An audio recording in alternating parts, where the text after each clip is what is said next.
Hello students, a very warm welcome to our history class. Hope everyone is doing fine.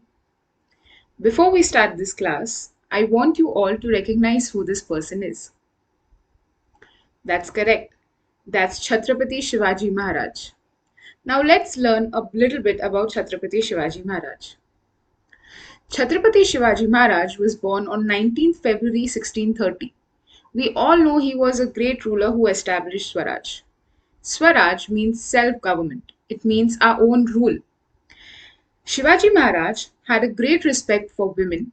He used to take care of all sections of the society and he used to harbor same respect for all religion. But students, we all know how Chhatrapati Shivaji Maharaj was a great ruler and what happened when he was ruling. But today we'll be learning what happened before the rule of Shivaji Maharaj. That's correct. We'll be learning what happened before the time of Shivaji Maharaj in the chapter Maharashtra before the time of Shivaji Maharaj. At the beginning of 17th century, Maharashtra was under the rule of Adil Shah and Nizam Shah. Even the Mughals wanted to expand the power in the south. But there were Siddhi people who came from Africa, as well as the Portuguese, the British, the French, and the Dutch, and there was a big competition and conflict between them to capture the markets for trade. These people from Europe were called Topkar. It was because of the headgear they wore. And all of these powers who tried to dominate Maharashtra created instability, insecurity, and fear in the people of Maharashtra. The people in Maharashtra were so scared, were so dominated that they were not even allowed to celebrate their festivals. But today we'll see the nature of settlements of people in Maharashtra. Before we start, let's get acquainted with the village, Kazba, and Pargana to understand the nature of settlement and the different officers of these settlement. The first one being the village, the Kazba, and the Pargana. Now let's understand what village was. Village was also known as the Moja. The chief of the village was the Patil. He used to bring maximum land under cultivation and he also resolved the disputes in the village. As you all can see in the picture, the person sitting there tries to resolve the conflicts of the people in the village. But along with the Patil, Kulkarni also helped him.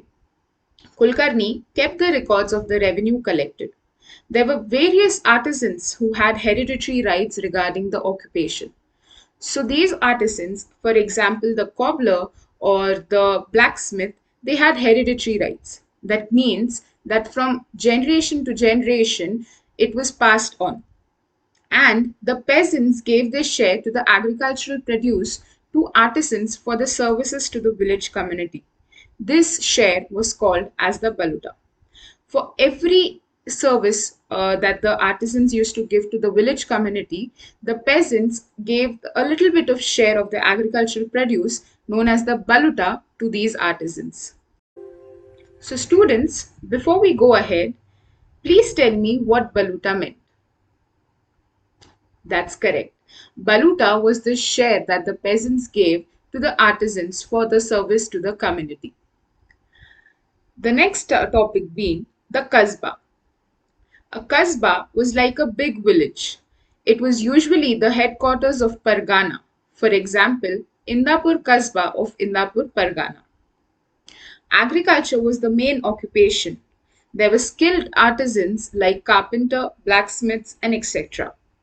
There were usually a market known as the Pet adjacent to the Kazba. The Shete and Mahajan were the Watandars of the Pet. So in village, we saw the Patil and the Kulkarni used to solve the disputes and keep records. In Kazba, the Shete and the Mahajans were the Watandars of the Pet. Just like in village, there were skilled artisans like carpenter and blacksmiths.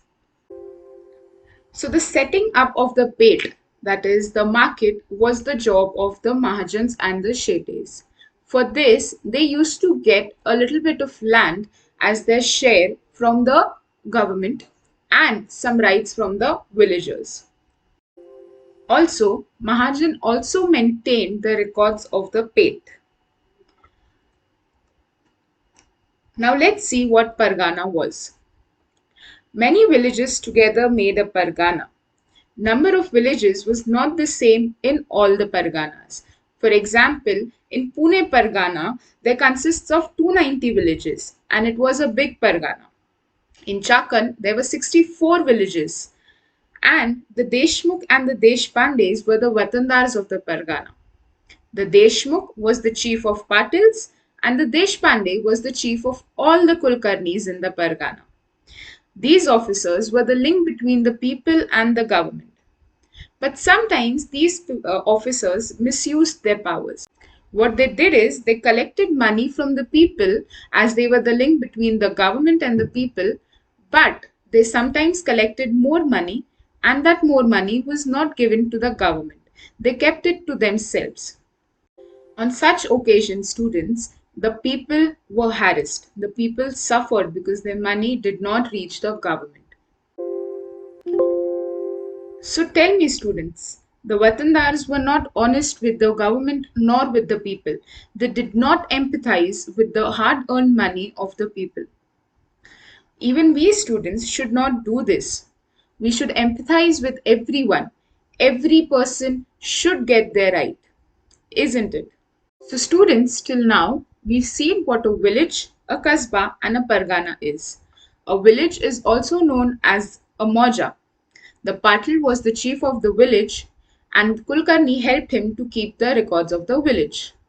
A Kazba is like a big village, and the Vatandars of the Kazba were Shete and Mahajan, who helped maintain the Pet. And for this, to maintain the Pet, they used to get some land from the government and a few rights from the people. And Pargana was many villages made together. Number of villages in one Pargana was not the same always. And the Deshmukh and the Deshpandes were the Vatandars of the Pargana. So students, we are now well acquainted with the nature of settlement of people in Maharashtra. Let's see what happened in the Calamity of Famine. So students, in 1630, there was no rain in Maharashtra, and because of this, agriculture suffered. If it would not rain, the crops would not come. And the Great Famine occurred. People were greatly distressed due to the famine. There was severe scarcity of food grains. Entire family were destroyed. Cattle and farm animals died. Agriculture was devastated. As you can see in the picture, there was drought. The animals were dying, even the humans were suffering. All financial transactions came to a standstill. People had to wander to faraway regions in search of livelihood. It is even said that the people were ready to sell themselves for a piece of bhakri.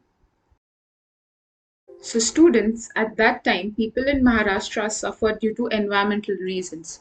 There were no rains, therefore, the agriculture suffered. There were no food grains, and people suffered. We all should take care of our environment. Even now, we are surrounded with the pandemic of COVID.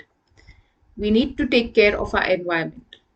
So, students, we've seen what a village, a Kazba, a Pargana is, and we also saw what Calamity of Famine did. With this, we come to an end to our class. But before we go, I want you all to answer a few questions. Who were the officers of Kazba? You can pause this video and write down the answer in your notebook. That's correct. The Mahajan and the Shete were the officers, were the Vatandars of the Kazba. What is a Pargana? That's correct. Pargana consists of a number of villages. Every Pargana will not have the same number of villages. For example, as we had seen, Pune Pargana had 290 villages. When did the Great Calamity of Famine occur? That's correct. The Great Calamity of Famine occurred in 1630 in Maharashtra. And I have a very interesting activity for you all. I have given the link for this Google form in the description box. You can click on that and please answer the questions given in that. But without homework, the class does not end. I want you all to complete this homework. Why were droughts a great calamity for the people? I repeat, why were droughts a great calamity for the people? And with this, we come to an end to our class, students. I hope you all learned something new today, and I hope you all had fun. Thank you so much for joining this class. Stay safe.